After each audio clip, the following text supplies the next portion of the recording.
Szerintem Magyarország politikája az egyetlen Európában, ami most képes megakadályozni a háborút, vagy a háború eszkalációját. Nekem az európai elkötelezettségünk nagyon fontos, és úgy érzem, hogy a Tisza az egyetlen garancia arra, hogy Európában maradjon Magyarország, és hogy ne félázsiai ország legyünk, ne kerüljünk ki az Unióból. Brüsszel és magyar megbízottjai nem fejlődést, hanem háborút hoznak Magyarországra.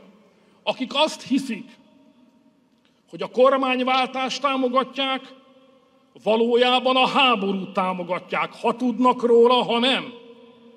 Nem a kormányváltást támogatják, hanem a brüsszeli bürokratákat.